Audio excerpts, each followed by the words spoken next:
to everyone for coming to have a listen to what we've got to say this morning. So my name is Jo Lines. I'm the owner of Ambition Growth Network, and we have had the most amazing time over lockdown, changing and looking at the different ways that we can actually implement online networking. I'm personally really a big fan of networking. I've been a serial entrepreneur for many years, and found that networking has really embraced and grown my businesses during that time. This time last year, things had changed quite a lot, and I was actually in a situation where I was having to work from home and feeling a little bit kind of out of sync with the rest of the business community. So found it really difficult to connect with other people. Myself and my business partner, Carly Somerville, have been running something called the Coronavirus Business Support Group, which was a big Facebook group that we've been running since February of last year, so just before we went into lockdown. And it's been a really safe place, a nice hub for people to be able to come along, for business owners to share their experiences, learn and find out all about the grants and all about the issues that have faced obviously small businesses in the UK. So it's been a real learning curve for us, and actually out of that we grew our new business. So as you can see on the screen, I am from Ambition Growth Network, and I said, lovely picture of Carly there. It's chopped my head off, isn't it? But yes, as I said, we have set up a group. So we're just over a year old now, and it's been a really eclectic mix of business owners, right from the startup solopreneurs through to 7- and 8-figure business owners. And what we really love about it is the fact that we can all share experiences and we can all learn from one another. And I don't know if you've ever come across the term, your network is your net worth, but I really embrace that and think that actually the people that we surround ourselves with, especially in our business world, really make a fabulous difference to how we can grow our business, how we can put in less time, less money, and really reap the rewards from that point of view. So it's all about optimizing the income that we can receive, but also making some great relationships along the way. So today's talk, I'm going to be talking about optimizing and the power of the online network. It's something that I've done pre-lockdown, but it's something that obviously we were forced into this situation where we were stuck in our own houses and trying to still communicate as human beings and run our businesses from home.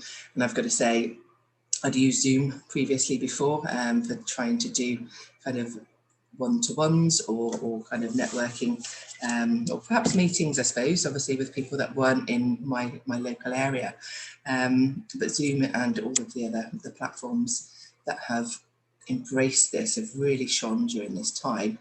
I personally do quite a lot of Zooms, and I do find myself feeling a little bit zoomed out after a week on Zoom.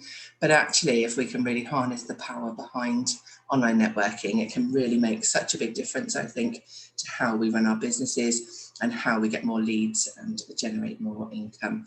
I'm going to go through a few hints and tips today for people that have done online networking. I said most of the people in business I've come across have experienced it in one way or the other.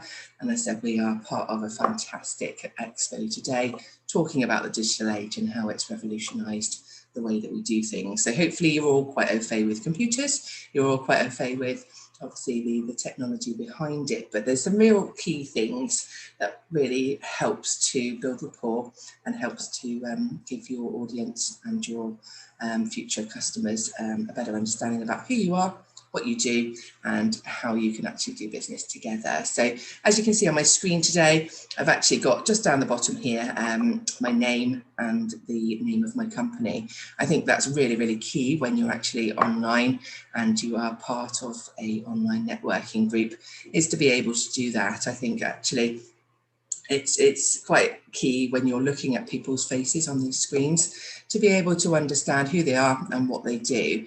Or again, if you've got a name of your company that doesn't necessarily describe what you do for a living, again, it's sometimes worthwhile putting in a bit of an explanation as to what you do. So at least people can kind of, when they're visualizing the people on the screen, know what it is that you do. I think having confidence really helps as well. It's a really important factor because from a psychological point of view, most people, as soon as they see you, they will make a little bit of a judgment of who you are, what you're about. And again, everything that is on that screen will go into their psyche and give an indication as to what they think about you. So it's really important to make sure, firstly, that the brightness of the room is right. When we first started on Zoom, there were so many people doing it in dark corners of the room. You couldn't really see their face, or there was a lot of shadow, and it made it very, very difficult for people to actually interact and see what they were doing from that point of view. So do make sure that your screen is nicely lit up.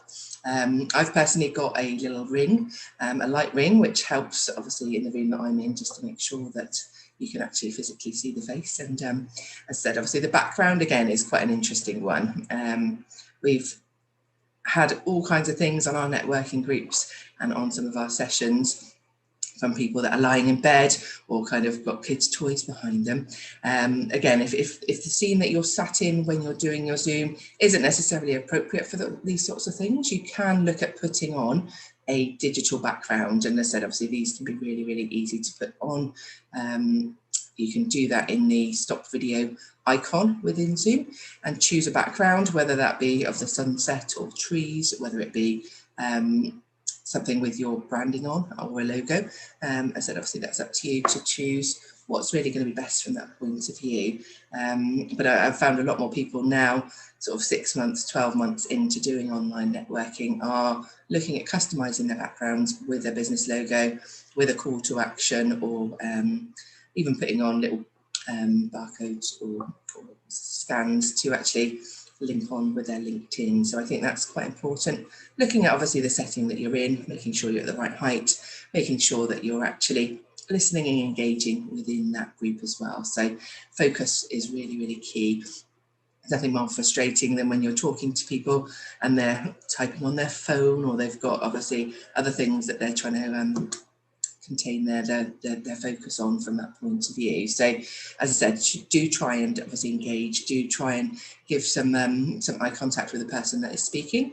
Again, you're going to build better rapport and friendship from that point of view, because I think it's really, really key, especially in bigger groups. It can be a bit daunting from that point of view and a little bit repetitive, but there's so many different types of online networking out there, so it's really worthwhile making sure that you're making the best out of that situation, making sure that you can give yourself the time and the energy to actually be fully attentive during these sessions, just like if we were doing live networking. So I think it's really, really key to prepare a little bit beforehand, know what group that you're actually going into, and actually understand from that point of view what your objectives are from getting out of that networking time. A lot of people put a lot of time and effort into attending network meetings and just end up with a whole host of contacts but never do anything with it, and that can be a little bit of a wasted time really from that point of view. So I think obviously networking needs to be a little bit different to what we would necessarily do in person. Online networking is a lot more slick, it's a lot more time efficient. You don't have to travel anywhere, which is great. You don't have to pay for parking, you don't have to eat 20 breakfasts a week. So again, you can kind of streamline it to make sure that you are giving the best use of your time. So I really, really love the fact that online networking has done that for us. And again, for me, it really has stretched my network across the whole of the UK and beyond. It's been great from that point of view to kind of get out of our local areas. A lot of businesses now are looking at a more global audience. And again, obviously, it's so easy to connect with them. The likes of Zoom has really transformed it, from the fact that you can just sit in your own kitchen or your study at home, or even in the office if you've gone back to the working environment now. And to be able to connect with people from Scotland through to Spain, through to Cornwall, wherever they may be in the world, they all can come together at the same time, which I just think is absolutely fantastic. Certainly takes a lot of the travelling time out of it, no overnight stays. And again, as I said, obviously, especially when you can bring a whole host of people together and have the different things like recording and also the chat facilities as well, it really makes for great networking if you make the most of it. With regards to the chat box, I think this is an underutilised area for a lot of people. And again, it's really worth preparing before you jump onto a networking Zoom meeting to make sure that you've got everything that you want to say about your company, the links that you've got for perhaps your website or any special offers, your LinkedIn, or for example, your Calendly link. Really important to have these. I actually store mine on like a sticky note, a digital sticky note, which I save on my desktop for different types of networking. So I don't necessarily use the same information for every single one. It does depend on who's actually going to be attending from that point of view. So I've got certain groups that I attend that are just women only. I've got ones that are very property related. I've got ones that are business related. And ones where I'm hosting it myself and ones where I'm actually attending as a participant as well. So it's really important to make sure your communication, your messaging is really clear and concise, but again, coming across in a really friendly way as well, because actually people buy from people that they know, like and trust. And I think actually when we're seeing people's faces and we're seeing their body language, we're seeing that the way that they talk to one another and the way that they engage with other people, it becomes a lot more real than perhaps just reading it on a website or on their social media. So having these live chats can really be quite a great insight into the people behind the business. And I think that's really, really important. I'm just going to go back to the chat box and obviously just run through some of the key areas that we discussed on that. So as I said, the intro is really, really important. It's really important that you put your full name in there. I've had so many people just put their first name in.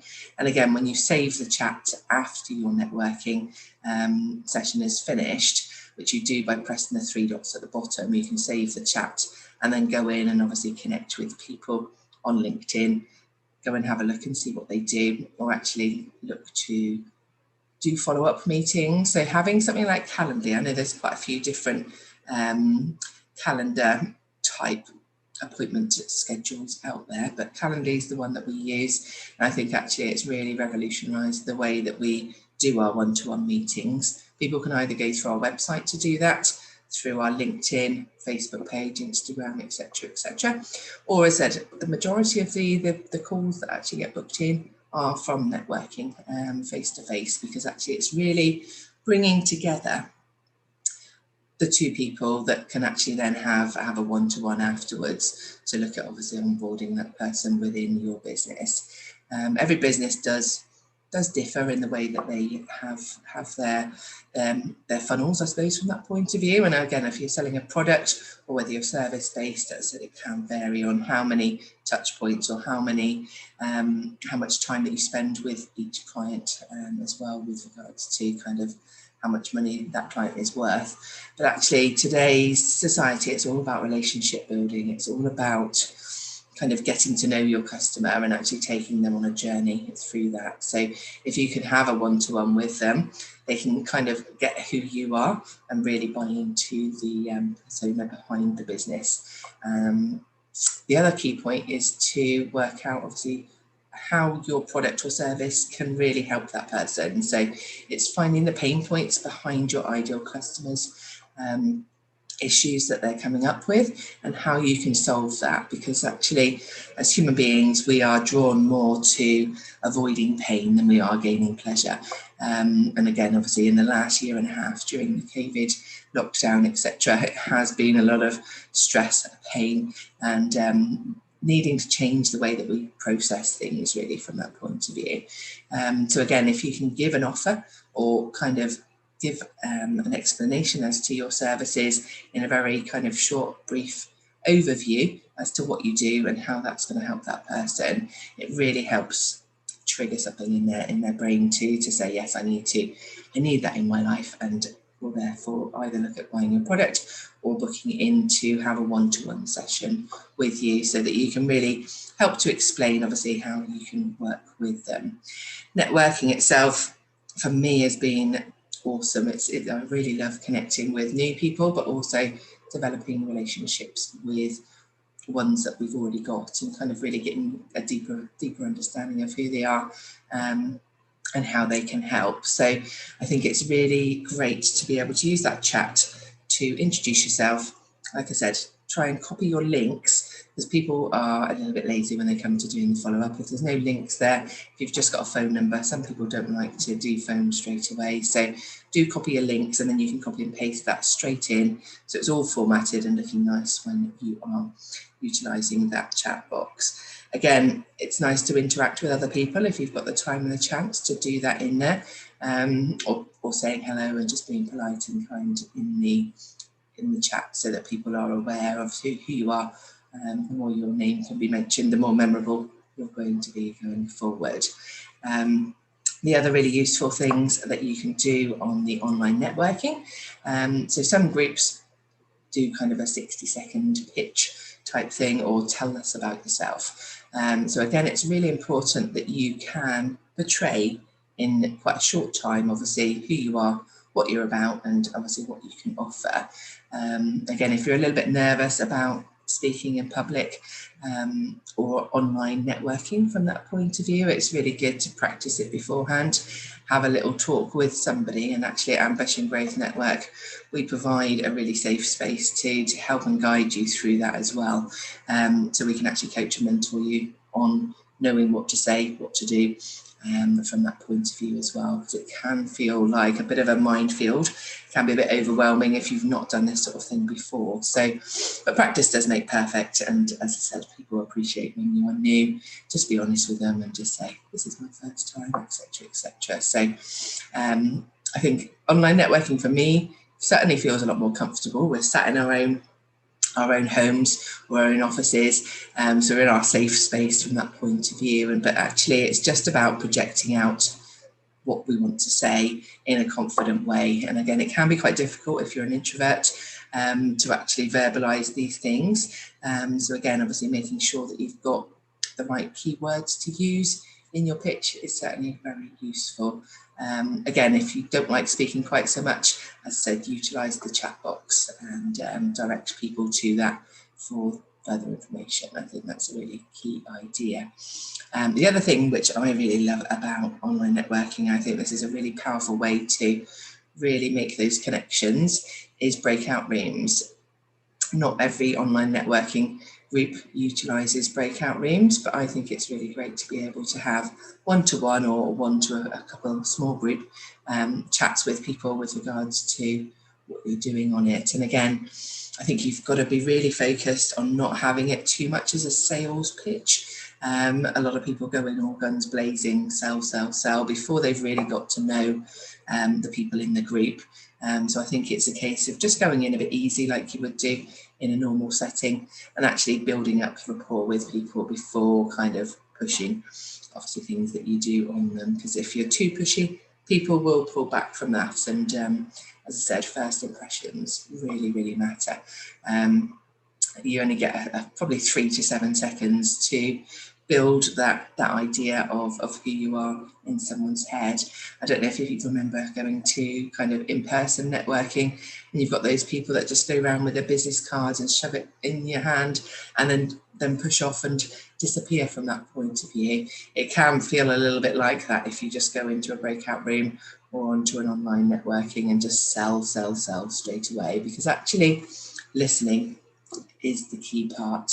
It's understanding and finding out what issues these your potential clients may have, listening to any kind of little key things that crop up that you could actually engage with that person. And actually, if you could have a decent conversation with them before looking at obviously talking about business, I find that really, really helps to build the rapport and the trust, and also to make sure that you both get on from that point of view. Because as I said, when you're meeting lots and lots of people, it can be quite overwhelming. And again, it's not a race to try and collect as many people and as many contacts as possible, but about getting the right ones. The ones that you're going to be able to build relationships with, the ones that will, even if they don't want to do business with you, will refer you to other people. And this has been one thing, especially in the last 20 years that I've been doing business, has been about raising my profile, about making sure people know who I am, what I do, and how I can help. And being helpful really, really makes a big difference. When you're kind to other people, when you show them kindness and compassion and spend time with people, they will pay that on in greatness from that point of view, and talk about you and refer you to other people if obviously they are in need of that. I used to run a big estate and letting agency down here in Plymouth, and as I said, I went on a training course which really kind of opened up my understanding of brand awareness, of being the go-to person in Plymouth for property. And I thought, right, okay, I had a little bit of a challenge to get my name out there, because a lot of the property businesses back 10, 15 years ago were very faceless. They were big corporate companies, which had big national brands, but actually the people that were working in these companies were changing over and churning over so quickly that there wasn't really a person that stood out as the person to go to for property. So I kind of made it my mission to do that. And I think networking really made a big difference from that point of view, to meet with the people, meet with the other business owners, the people that were in the game of referring. And I went to lots of different networking groups all over the Southwest, in order to kind of try and get my name out there, to kind of meet other people, to understand really who were the makers and shakers of the business world. And it took an awful long time, I've got to say. But now with online networking, within 5 minutes you can log on and you've got 100 people right there, all listening to what you say. So I think actually from a time point of view, it can really make such a huge difference in what you're doing from that point of view. But again, remember what your purpose is. When you go networking, there are a few things that you can think of from that point of view. So like what I did with my property business, for me, it was about brand awareness, but also about getting my face out to the business world. Again, it could be that you want to connect with people that you want to go into business with, or looking for partners or investors. It could be that you want to collaborate with other companies as well. So there's quite a few reasons why people do networking.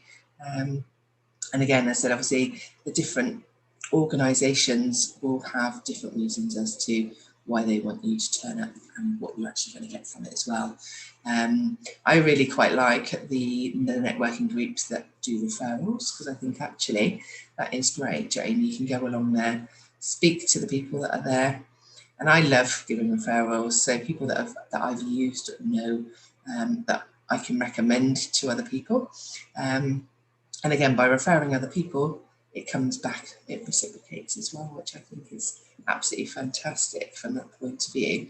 It's all about your making sure that your reputation, that the service that you give is first class. I think this is what will then lead you on to having referrals and other people understanding that you are at the top of your game within the industry that you're in. I've been to lots and lots of different ones within the Plymouth area and outside of that as well within the property realm.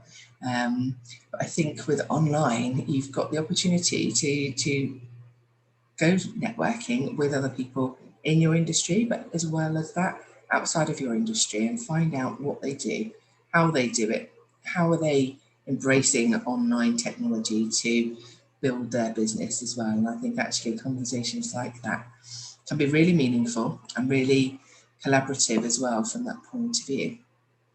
Ambition Growth Network, we bring together small and medium-sized business owners as a place to talk about, learn, inspire from one another, and collaborate on how we grow our business, how we look at expanding our network, and how we can make those relationships and those connections into sales and new business for us. And the opportunities that come out of that are just fantastic.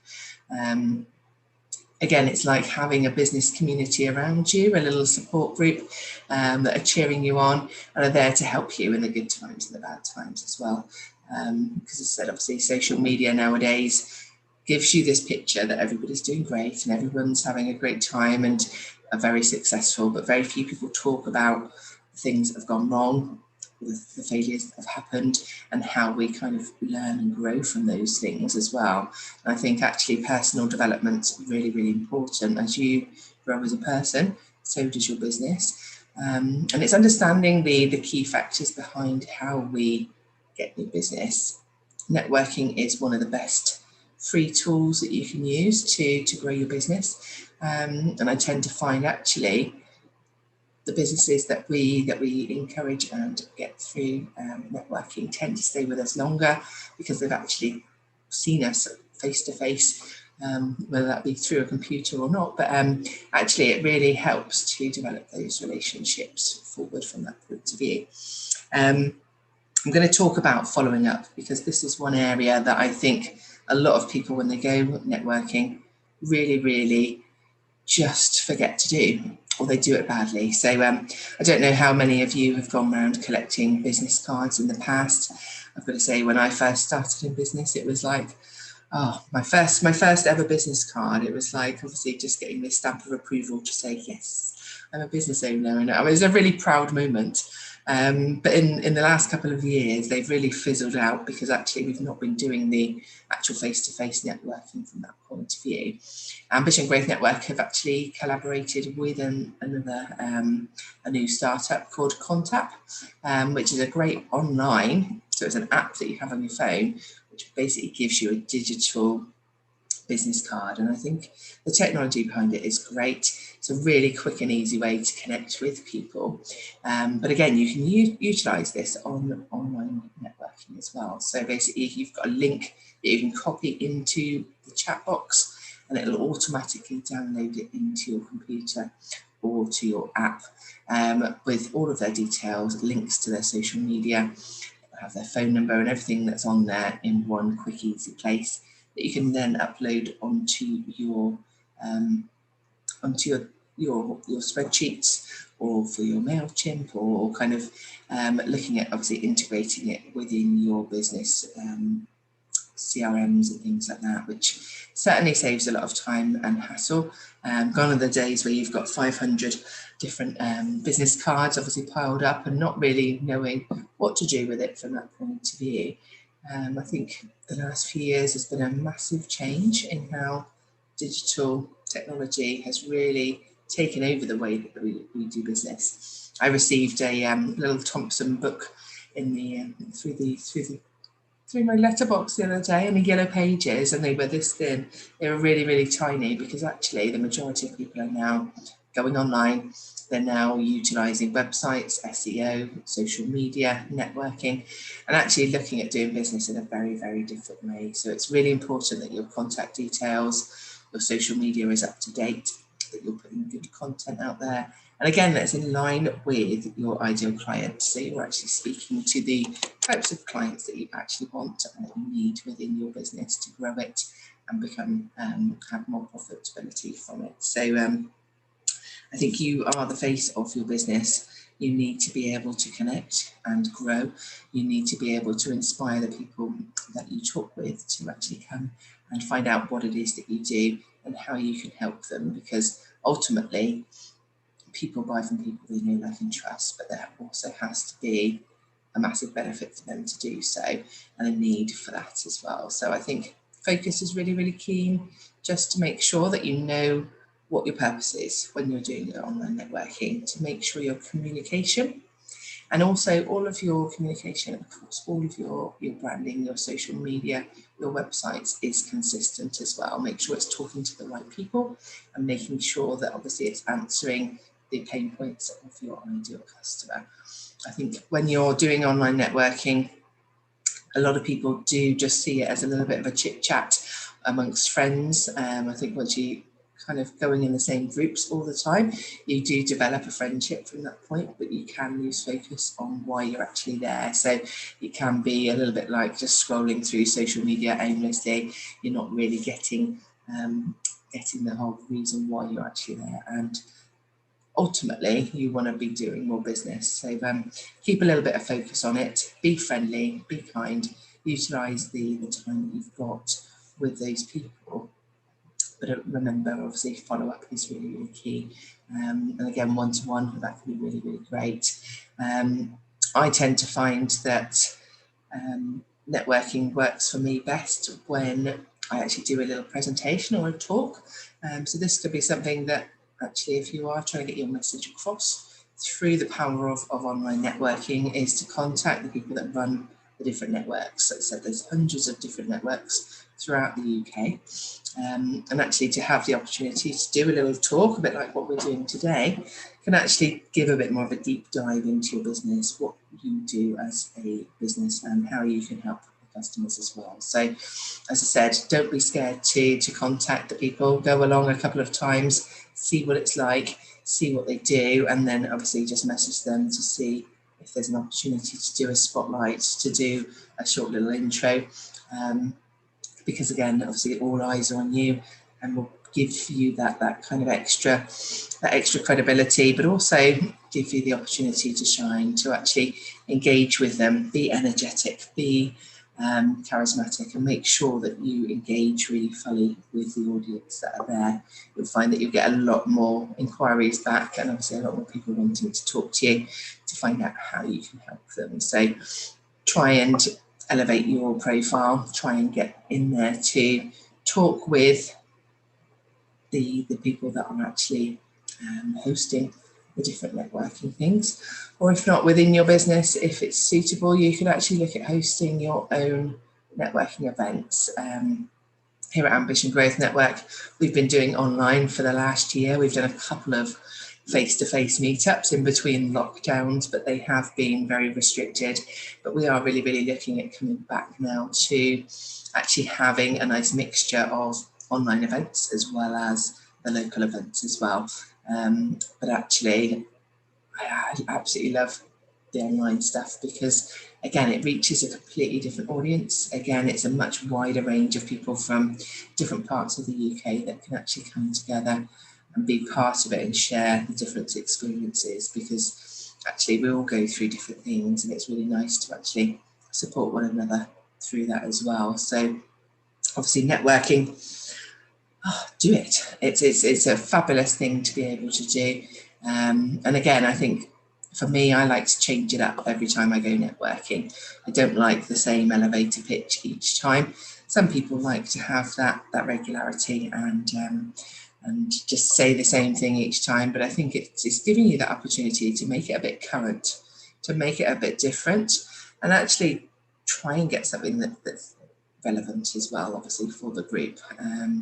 I tend to find giving hints and tips are really great, because actually it just engages a little bit more with people that are listening to you, rather than obviously just repeating yourself week in, week out with the same kind of little thing about the website that you've got, etc., etc. So do try mixing it up. I think it's certainly something that will help to engage your clients. Again, try and maybe put a special offer in, or a time sensitive offer, just to give them a little bit of a kick up the butt, to try and actually get them into your funnel and get them actually signed up as a client. Because again, if you become too friendly with them, it can then become quite difficult to actually do the business from that point of view. One thing I wanted just to really touch on briefly with regards to networking and how you're working it from that point of view. I like a bit of an analogy from this point of view, and I heard someone talk about it at a previous event that I went to, and he said networking is like fishing. And I was like, and it kind of really, he said it, and I kind of took a bit of a step back and thought, what does he mean by that? It's like, well, you've got your nets and you cast it out, and then you collect all of the fish that are inside it. And I was like, oh, that sounds like a really interesting. Actually, from the outside world looking in, it almost sounds like that's what we do, isn't it? We cast our net out, we see what we can collect, take that back and eat it. But actually, for me, that's not quite how I do networking. I think actually it's really about developing the relationships. It's about having an audience and actually getting them obviously wanting to come in of their free will, rather than casting a big net and collecting them in. I think business is done a little bit different now, and actually it's nice to be able to inspire and really kind of get into your audience's minds if it's something that they think will make a big difference to them, and they come because they want to, rather than you've casted a net around them to collect them in. So actually spend a bit of time developing those relationships, find out what similarities, what things you can help them with.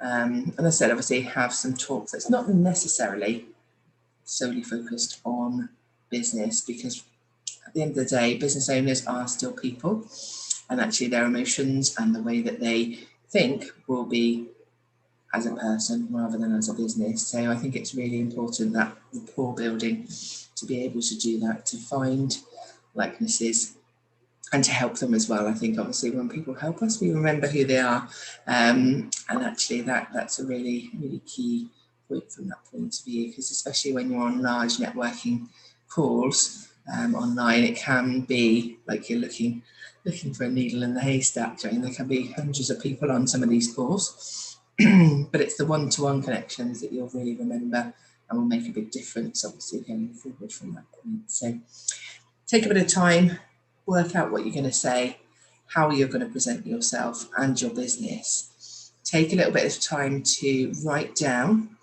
and I would use something like a sticky note or save it to your desktop so that you can copy and paste your information and details, and something either a little bit witty or a little tip that you can add into the chat box, so it's not bog standard from that point of view. It stands out a little bit.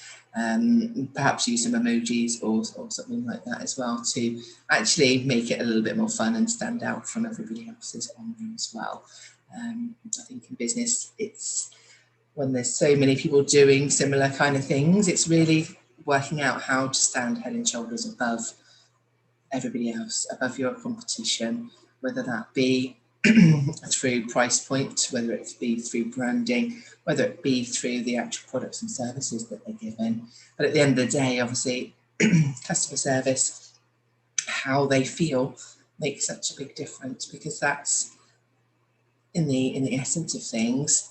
People won't remember every single thing that you say, but they will understand the energy that you put across, the confidence, and how you made them feel. So if they feel comfortable, if they feel safe, these are the kind of things that you want to kind of really try and work on, helping build that rapport through a computer screen, because it can be very difficult rather than doing it face to face. So I hope all those hints, tips and guidance have really helped today.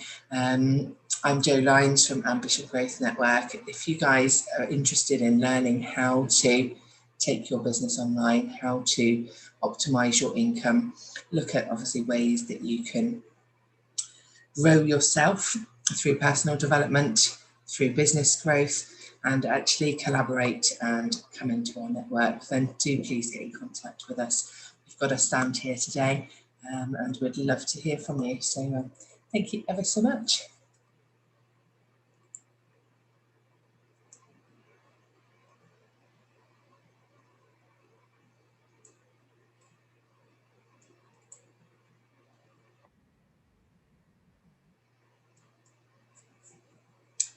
Oh, thank you. Hi, Rachel. Okay, thank you so much.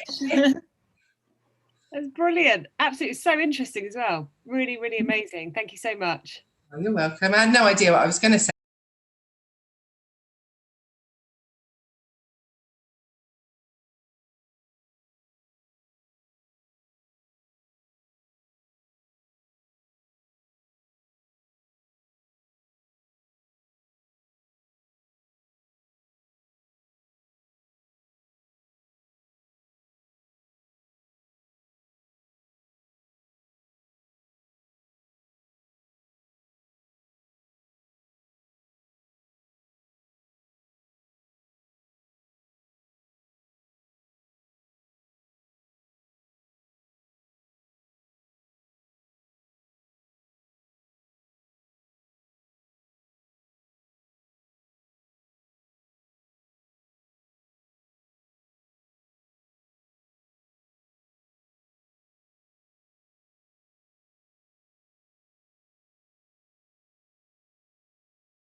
Well, good afternoon, everyone. It's wonderful to be sharing with you at the Digital Expo. My name is Lee Harrison. I am the CEO of Wisdoms, and you can find our exhibition stand in the Technology and Data Zone at stand 358 if you want to find out a little bit more about who we are and what we do. I am going to be sharing with you a topic that is entitled How to Make Unpredictability Work for You. I'm going to start by sharing my screen. I am sure that you will all recognize and understand that it is probably fair to say that we are living in one of the most unpredictable times in history. When I read the New York Times, I hear the word or read the word upended over and over again. It's a word that gets repeated in many of the articles written in that newspaper. And we've also heard the word unprecedented. So these are words that echo the experience that we're having in these unpredictable times. And the way that we are often told how to deal with this unpredictability is to adapt or to pivot. And these are good things and it's important skills to have. But I want to take a different approach and to rather flip it and to say, how can we actually make unpredictability work for us rather than imposing or adapting something that's there? Let's see how we can embrace or romance the random and make it work for us. So I want to first of all share with you some of the direction that I'll be taking over the next little while. When I previously have given this talk, I didn't have this slide, which gives you an overview of what I'll be covering over the next little while. And I got feedback that people were a bit disjointed, didn't know where it was going, what the direction was, and in actual fact proved one of the key points that I'm going to be making in this presentation. And so in our unpredictability, let me start with some predictability and share with you the 4 main points that I'll be addressing. And hopefully that will give you some order and will help you to categorize what it is that we are addressing in this session. And I'm going to start with looking at our own story, starting with my own story and then turning it back to you to say that life is unpredictable and giving some examples and some illustrations of how unpredictable life is. And then what are some key ways that we can, in fact, romance the random and embrace it in such a way that it does work for us. And if we are able to do this and we can see some key ways that we can, in fact, take on the random and allow it to inform our way forward, what are the possibilities that could emerge? So what are some of the outcomes and the results that we could, in fact, gain and benefit from if we follow this approach? And then what are our starting steps? Where do we start from? What would be the next steps that we could take in order to get started? So hopefully that gives you an idea of where it is that we're going and being a little bit predictable, as I've said. So who am I? I'm a Zimbabwean country girl. So I want to set the context, first of all, by saying that I was born in 1964. I'm giving away my age if you want to work it out. And that's for you and me to keep between us. But the reason I mentioned the date, 1964, I was born in a country that at the time was known as Rhodesia. A year later, Rhodesia was a colony of Britain, and in 1965 it declared unilateral declaration of independence. So it rebelled against Britain and said, we are going to be our own nation. And as a result of that, Britain and the rest of the country, the rest of the world, imposed sanctions because it was also not a democratic government. So that meant that the country was immediately isolated and had to become self-sufficient. In 1969, in the year that I started school, civil war broke out in our country in a battle for government to be more democratically represented. And that war continued throughout my entire school life. And it wasn't until 1980 that Zimbabwe was declared as an independent country with a democratically elected government. And I left school in 1981. So you can tell that this is a little country that went through a very tumultuous time during which I grew up. And it also is an illustration of this roller coaster of life. And I love this expression on these two girls' faces because the roller coaster is both delight and terror.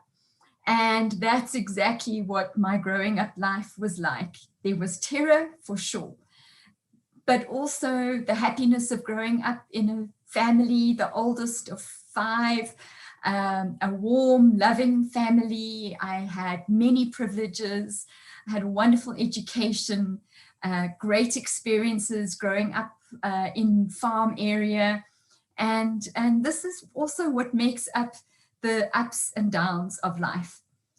And if I go on that roller coaster ride, I went to university in South Africa and stepped into a political hotbed in the 1980s when South Africa was going through its political and social upheaval. But it was also during that time that I met my husband. And we've been married for 34 years. So you can give me a medal. I think anybody that's been married for such a long time deserves a round of applause. And so there was this up and down, up and down. In my career, I began in rural community development, really with a heart and a passion to give back to society, and was involved in some kind of social development for many years, and then decided to start my own business. Knew nothing about business, it was something that seemed like the right thing to do. I had to learn from scratch. I got tremendous guidance from mentors, but it was an exercise in learning from failure. So I did many things wrong before I got things right, but grateful to be in business still 17, 18 years later. And again, that's been an up and down journey. So I started with training programs in emotional intelligence, and then 2008 happened, and the world economy fell about our ears, and suddenly nobody needed to be emotionally intelligent anymore.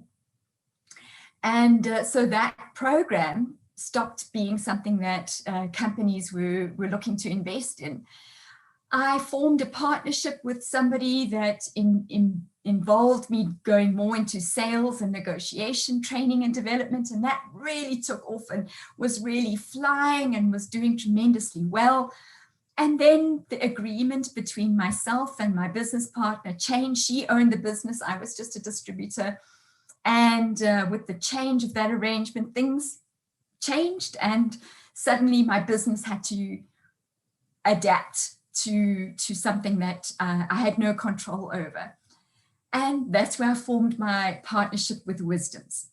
And so Wisdoms is a personal and business development center that enables you to grow both inwardly and in your business through both digital, hybrid, and in-person training and development.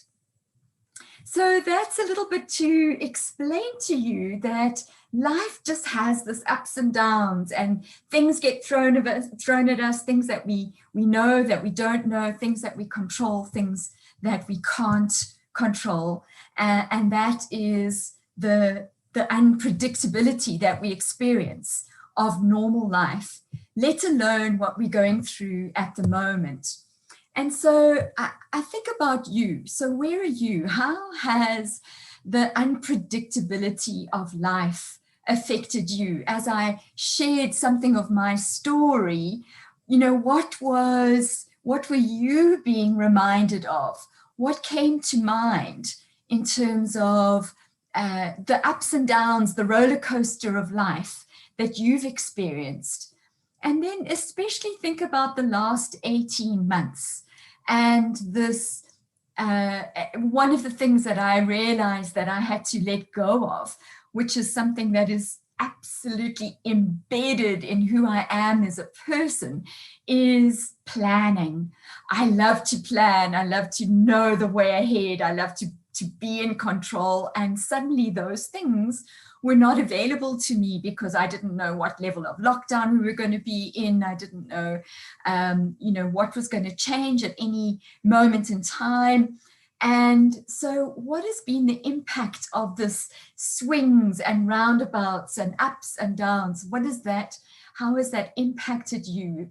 You know, do you feel burnt out, or do you feel like you've just absolutely just simply going through the motions, having to be wound up and just, you know, step by step, just trying to get through each day, or you're simply hanging on by your fingertips?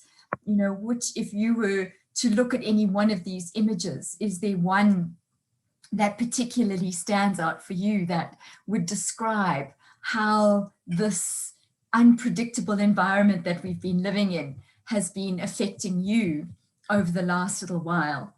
But maybe I'm seeing only the negative side. And so I don't want us to only think of the one side of the coin. Maybe you are rocking it.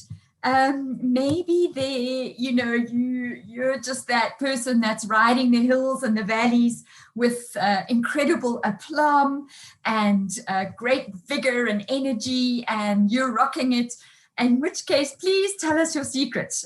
We would love to know what it is that's keeping you going and giving you that incredible vivaciousness and ability to keep your energy at such an amazing level in these unpredictable times. That's what we're wanting to learn and appreciate from each person. So it's just interesting to know how different people are affected by these different environments. So that's really wanting to paint the picture of recognizing that we live in this unpredictable world, and it's only increased in unpredictability in the last little while. So here I ask, how do you win at rock, paper, scissors? And I'm assuming that you know what I mean by rock, paper, scissors. It's that game where played by two people, and you're throwing hand signals at each other, and a rock is a fist, and the rock beats scissors, which is the two open fingers, and scissors beats paper, which is your flat hand, and paper beats rock. And I will share with you a little bit later how to best win at rock, paper, scissors. But before I get there, I want to make a point. about how we as human beings generally cope with the unpredictability and randomness of life. And that is that we create our own order. We impose an order and a pattern and a way of thinking and doing in order to manage the chaos that comes at us. You think about how we try and create borders and boundaries to push out the unruliness of nature. We put up fences and rows and hedges so we can have neat little gardens that say, this is mine. And we've created these patches that push out the nature that tends to be a lot more jumbled. We like our rules and our policies and our leadership methodologies in order to manage people, because we want to keep people in their lanes. We want to make sure that everyone's following in the right way and doing the right things and stay in their lines and in their queues and in their places, so that we can better manage them and not be unpredictable and unruly and unmanageable. Our brain is wired to look for patterns. So we use patterns as a way of managing things that don't seem to be in order or have a category or a place. And you think about the billions and billions of stars that are scattered in the sky at night. And somehow we've managed to connect the dots to create constellations, and then we give these constellations a name, the Big Dipper or Orion's Belt. And that's just our way of looking for order in randomness, in seeing patterns and creating patterns. And it's of course why we love conspiracy theories, because they give us a reason. Surely there must be a deeper reason for the things that are happening around us. So one of the ways that has been described as a methodology that we use to create order and meaning in our lives was identified by Duncan Watts, who's a sociologist, who's written a book called Everything is Obvious Once You Know the Answer. Everything is obvious once you know the answer. And he's identified what he calls post hoc realizations. And what this means is, and it's best illustrated by an example. So imagine somebody tells you that they've heard of somebody who is going to build a hotel entirely out of ice. And not only is the hotel going to be made out of ice, but the furniture, the beds, the chairs, the tables, the utensils are also all going to be made out of ice. When we hear that information, our immediate response is, that is crazy. I've never heard of anything so ridiculous. It is bound to fail. And then you hear that this hotel actually exists. The Ice Hotel in Sweden not only exists, but it is a huge success. And I don't know how it's been impacted by COVID. I'm terribly sorry about whatever has happened, but certainly up until recent times, it was booked to such an extent that there was a waiting list of almost a year long. And then when you hear that, you go, oh, of course it was bound to be a success. It is pure genius. In fact, it's on my bucket list. When you know the answer, everything is obvious. So we have this way of thinking that makes the world as unpredictable and random as it is we make it work for us by the way that we think and the way that we make it work for us. So let me come back to rock, paper, scissors. How do you win? What is the best winning methodology to win at rock, paper, scissors? Mathematically, the best way to win at rock, paper, scissors is to play absolutely randomly. To do the first thing that comes into your mind, because the faster you go and the faster you do things differently, mathematically your winning ratio is going to go up. But that is not how they play at the Rock, Paper, Scissors World Championship. Did you know that there is a World Championship for the Rock, Paper, Scissors game? There, they will have endless discussions around what is the best strategy to use. Maybe it's the avalanche, which is 3 rocks in a row, or maybe it's the paper dolls, which is paper, scissors, paper. And they have these discussions about which is the best strategy to follow. So this is the question, is how then, given the fact that actually randomness is the best way of working, understanding randomness, embracing randomness, accepting it as the reality in which we live. How do we marry that? How do we work with that, given the fact that we are rational beings and we want a rationale in order to work?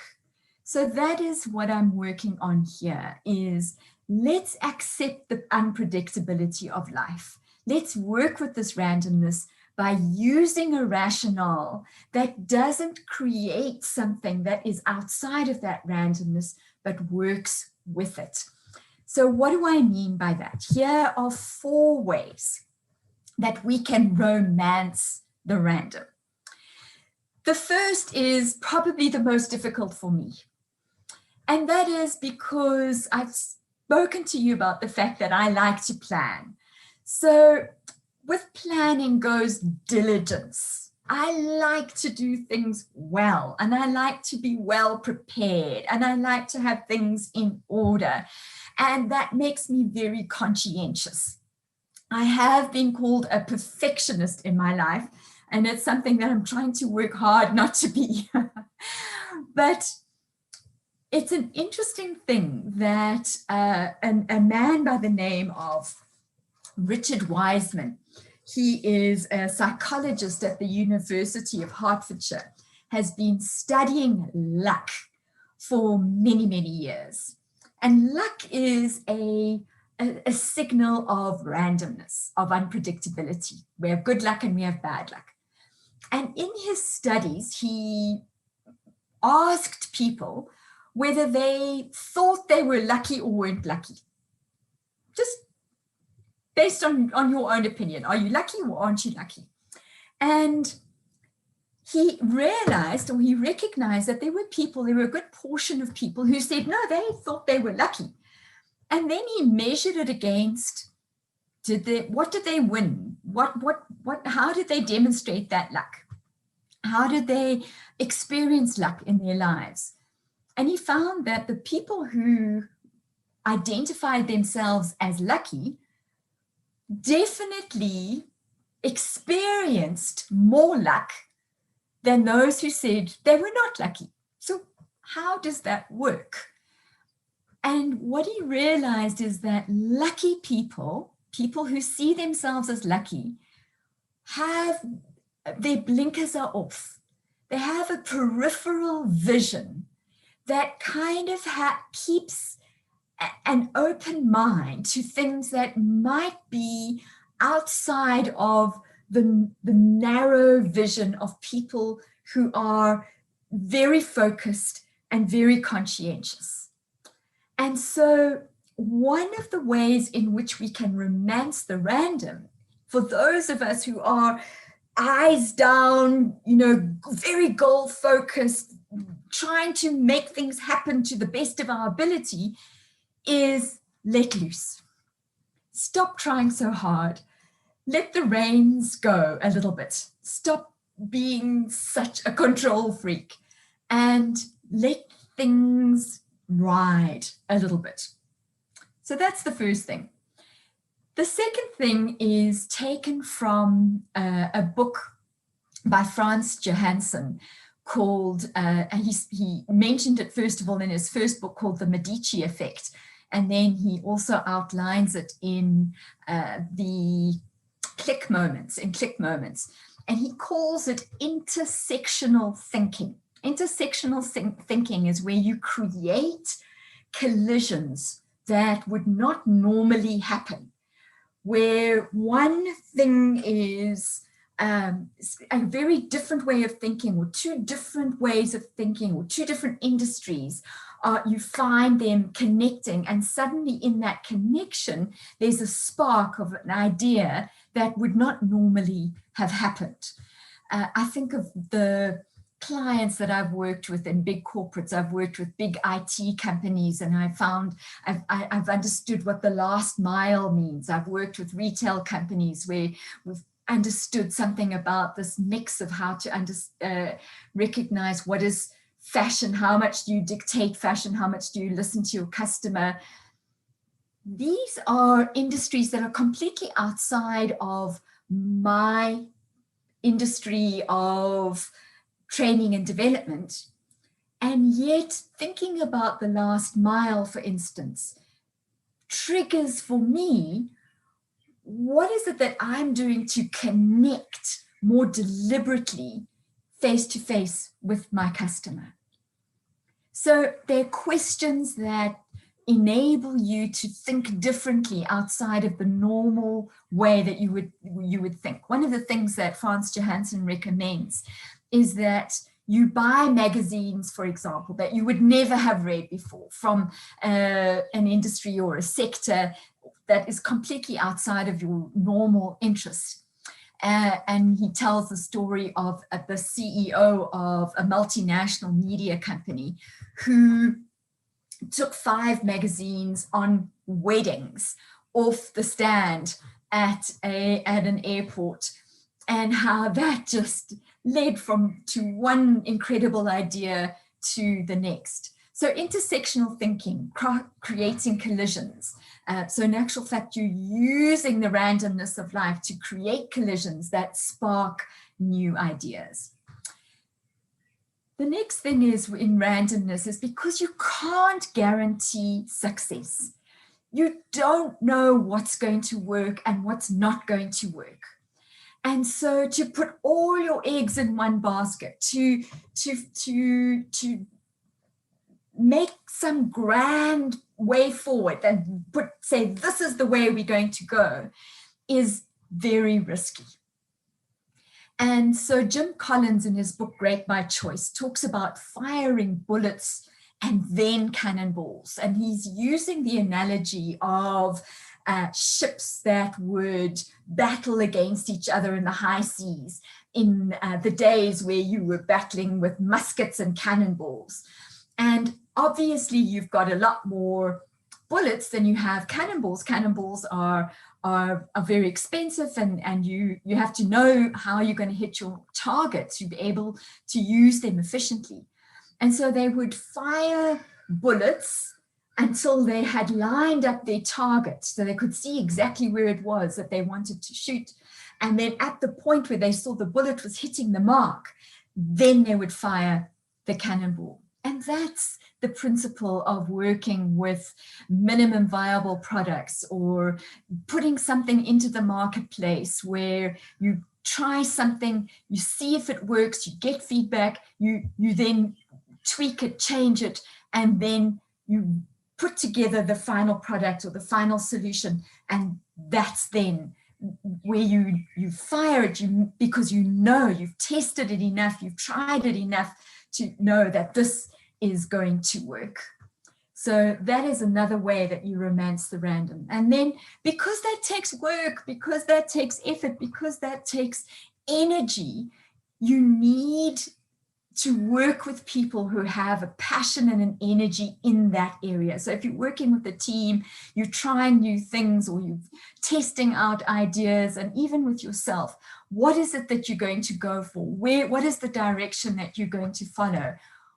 It has to be fueled by your passion, by your interests, because that is what's going to ensure that it's sustainable. Because this firing bullets, it takes work, takes energy, and therefore you need something that is going to fuel that in an ongoing way. So how then, what could emerge? I've given you 4 ways that we can romance the random, that we can make the unpredictability, we can make unpredictability work for us. That is, look up and around, stop being so blinkered by our determined conscientiousness. You know, look up, look around, step into totally new worlds.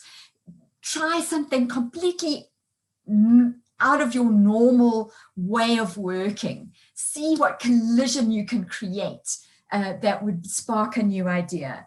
Fire bullets or many small purposeful bets, and then shoot the big cannonball when you know that it's right. And then work with your passions and your interests. So those are the 4 things that I've mentioned in terms of romancing the random. So if you do these 4 things, what could emerge? What are some of the possibilities? What are some of the results that you could benefit from if you follow this route? Innovation is obviously something that if you are running a business, owning a business, this must be top of mind for you, because this is how we differentiate ourselves in the marketplace. This is not only how we differentiate, this is how we just keep current. Sometimes just to stay where we are, we need to be innovating, because so much is changing, so much is developing. We've got to actually keep on top. And how do we do that? How do we keep coming up with fresh ideas, trying new things? These are the 4 things that I've spoken about in terms of romancing the random. This is where innovation comes from, where you have the creativity, and then you're able to find ways to innovate, to test it in the marketplace, and to see what will work. And you think about, I think about how Nike, Bill Bauman discovered or created the first Nike shoe by combining the running shoe, as it was in those days, with a waffle iron. And I love that story, because these are 2 completely unrelated things, and yet by combining them created this incredible solution for a running shoe. In a more current example, somebody was sharing with me, a mixologist who, of course, during COVID times, lost his job. There were no bars open. So what did he do? He created his own cocktails and delivered them to people's homes. That might seem like a simple innovation, but it's remarkable, and he's made a success in these times. So innovations are definitely a possibility that could emerge by romancing the random. Connections are absolutely vital, because this world is too complex, too complicated, too difficult, too overwhelming very often to do on our own. It is by creating partnerships, collaboration, sometimes again in cross industries, that could spark and create something completely new and different, can expand where you are. Certainly at Wisdoms, we have found during COVID times that our connection to the UK, to New Zealand, to Australia, to the United States has grown exponentially because of the opportunities that have been opened through Zoom calls, through Zoom conferences. We've run digital global summits, virtual summits. We've been part of tremendous collaborations with people that we would never normally have met with because of the opportunities that have come out of these times. And it's growing exponentially as a result. And then let's not underestimate how important it is to restore and renew our hope.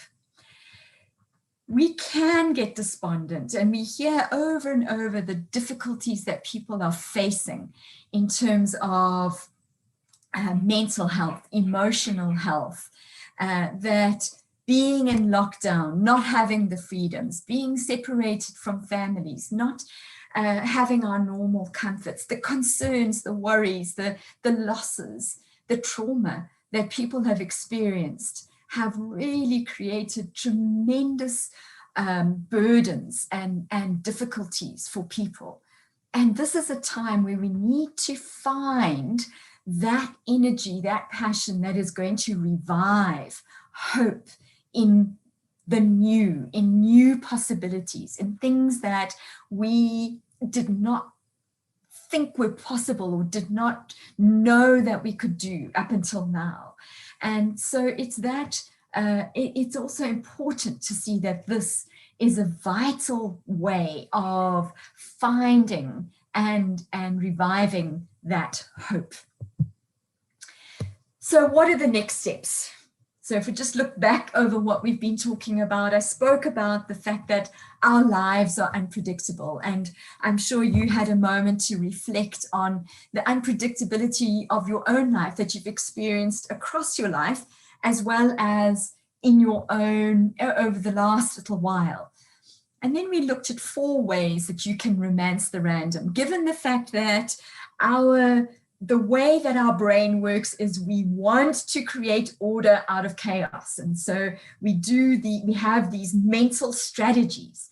So how can we actually prevent some, maybe flip that and not so much control the random, but allow the random to be part of our strategy in creating collisions, in looking up and seeing possibilities, in firing bullets rather than cannonballs, and then cannonballs, and then finding our passion.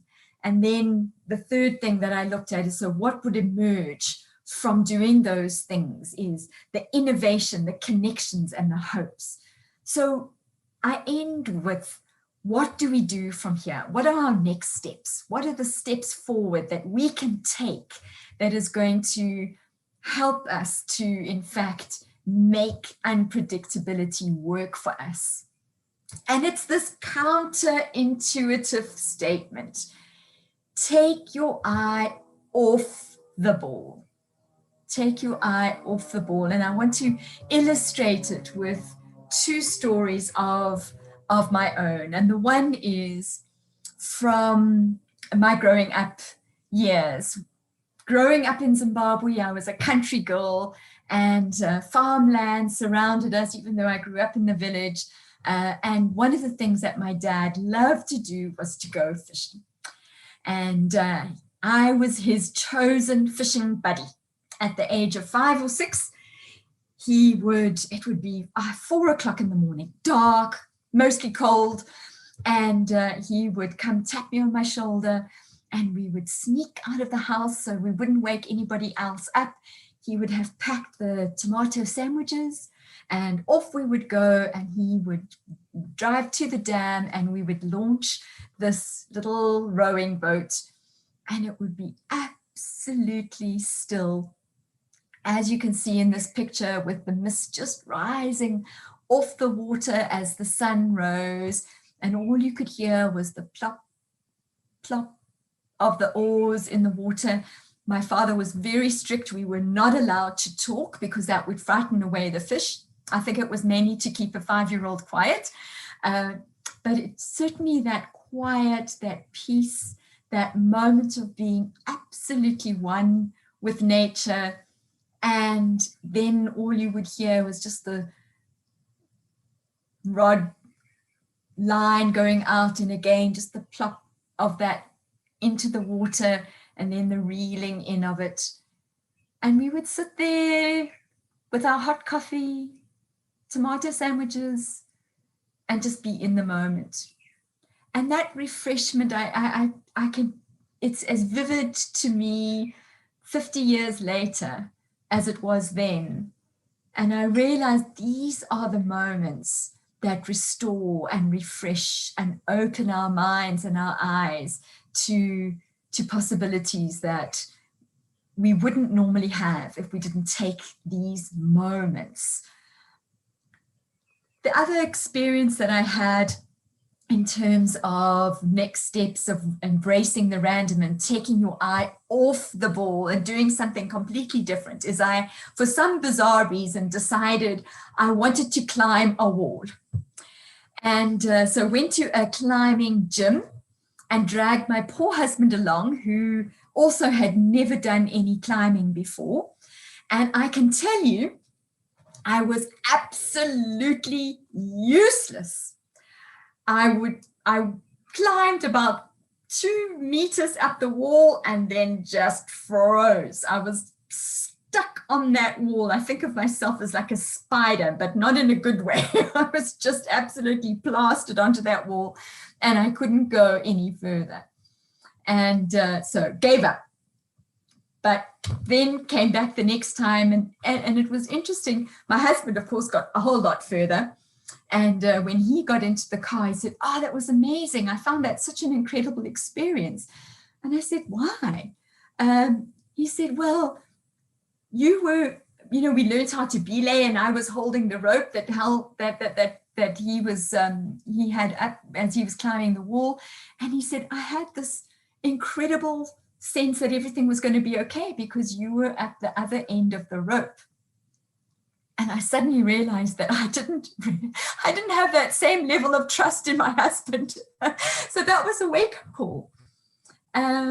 So we went back, and this time I observed people. I looked at them. I saw how they used the wall as much as they used the places in the wall. I saw how they stretched, where they put their arms, their hands, where they put their legs, what went first. I saw how, if they didn't manage, what their strategies were to work it out. And then I applied that. So, and then I climbed the wall. I climbed like a 20-meter wall and I reached the top of it. And it was just an incredible achievement, just a simple thing, yes, to climb a wall. But it taught me so much. It taught me about trust, taught me about observing other people. It taught me about trying new things. And so this is just an illustration of doing something that's completely out of your comfort zone, completely different to anything you would do, and the awakening that it can allow in your life. So to end off with,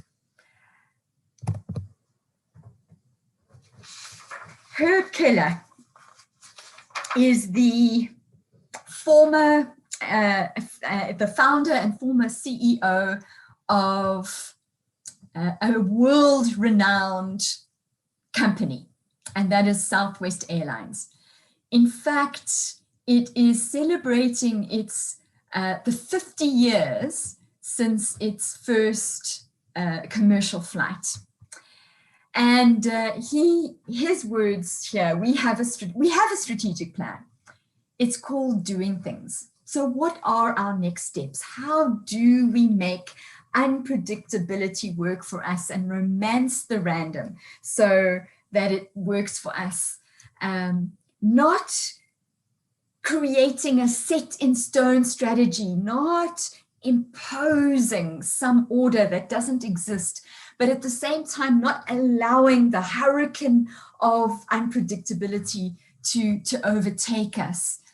But so what is our starting place? Our starting place is get going. Start something, begin the process. Begin moving in a direction. Doesn't matter what that direction is, just get going. Allow the momentum of movement, of doing things, of taking action to open those doors, to see the possibilities, to allow for things to happen in ways that you could not predict, and yet could be these amazing innovations, revival of hope, and connections that could create amazing new difference in your life and in your business. It's certainly what happened for Wisdoms. At the beginning of our lockdown here in South Africa, the day before we had a hard lockdown, we weren't really even allowed to leave our homes. On the day before, we said, right, we are going to run what we call Wisdoms Chats.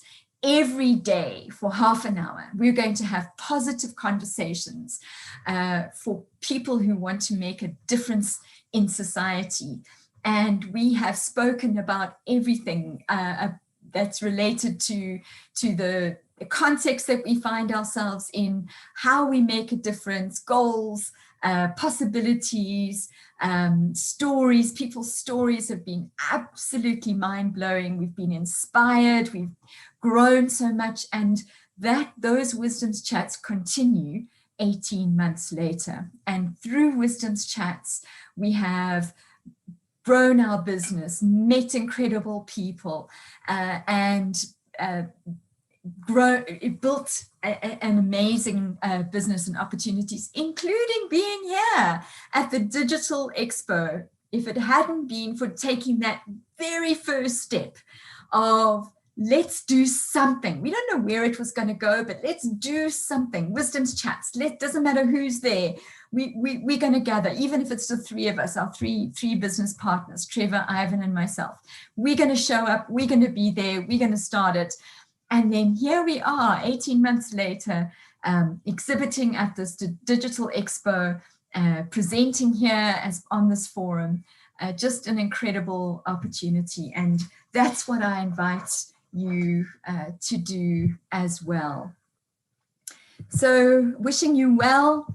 Thank you for your participation and sharing in this presentation, and enjoy what remains. Please, you are welcome, as I said at the beginning, and I just share with you now that the Wisdoms exhibition is in the Technology and Data Zone at stand 358. You're welcome to visit there, find out more about who we are, and please contact us. I would love to get to know you, start a conversation. You never know where it could lead.